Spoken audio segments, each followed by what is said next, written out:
Kilala mo ba ang mga kaibigan mo? Tuyuturing mo ba silang tunay na kaibigan? Ang tanong, ganon din ba ang tingin nila sa'yo? Ano nga ba pinagkaiba ng kakilala sa kaibigan? Malaki.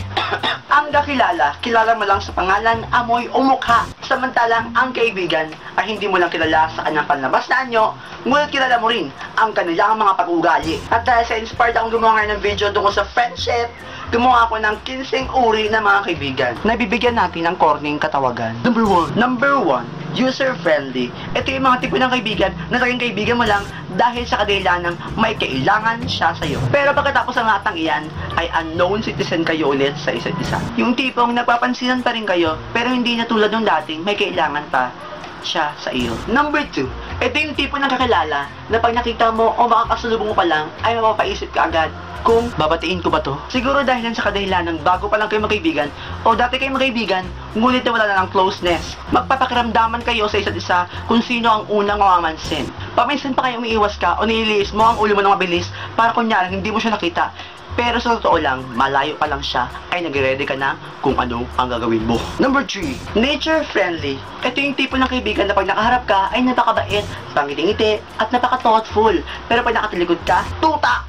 Sinasaksakan na pala ng balisong. Ang sarap niyang bigwasan. Ito yung tipo ng kaibigan na puno-puno ng kaplastikan and more on backstabbing. Oh my God! I love the dress! Where did you get it? I got it in our closet. Oh my God! I super love it too! In fairness, girl, ang ganda na namin ng lola mo, pero nakipag-bearing pass, malaking hipon!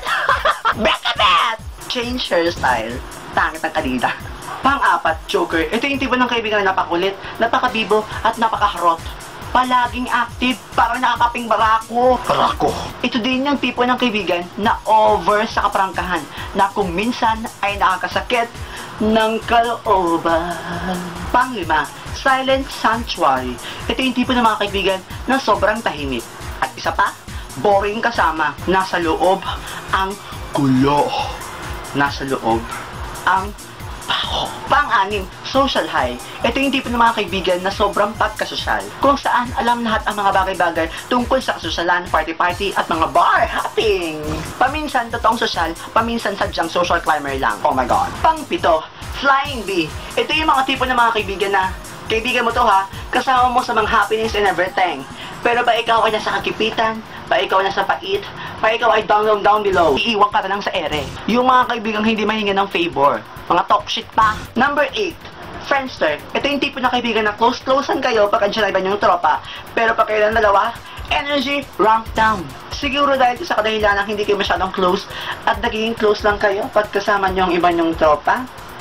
Bakit? Number 9, social friend. Ito yung tipo ng kaibigan na kaibigan mo lang at close mo lang sa internet at text. Pero sa personal, hi, hello lang ang mga gaga. Bakit? Number 10, ito yung tipo ng mga kaibigan kung saan napakamasa. Lahat kilala, lahat pinabate, lahat kinakamayan, lahat binibeso, lahat na. Ikaw na, sa'yo na lahat, sa'yo na. Number 11, pale and close. Ito yung mga taong kung makalapit sa'yo, makatanong, makaentrada sa mga usapan, makigulo, ay kala mo yung kaibigan. Close tayo, te. Number 12, vanishing. Ito yung tipo ng kaibigan kung saan dahil sa kadahilanang nakahanap siya ng madaming friendship ay hindi ka na pinapansin dahil marami na siyang bagong friendship at hindi ka na pinapansin dahil paulit-ulit ako. Number 13, closeness ever. Ito yung pinaka-close mo sa pinaka-closeness mong mga close mong friendship.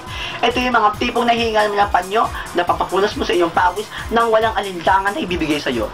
Ito yung mga tao madadamayan ka, bibigyan ka ng payo, hindi ka iiwan. Wow! Dadamayan ka at susuportahan nung walang halong kaetyosan. Number 14, close the door.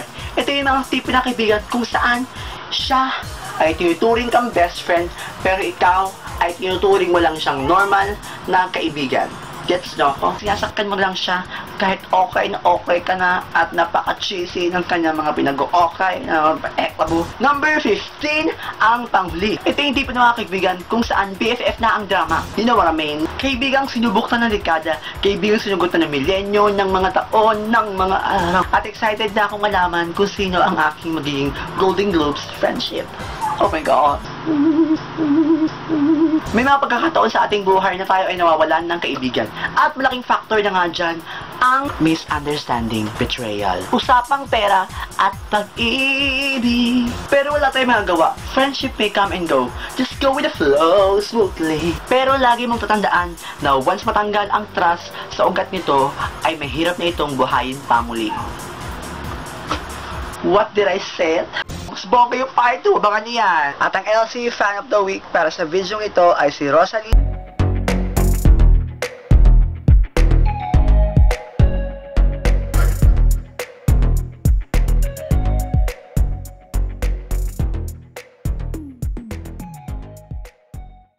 In fairness, girl, ang ganda ng damit ng lola mo. Kaya malaking problema yung face. Malaking hipon!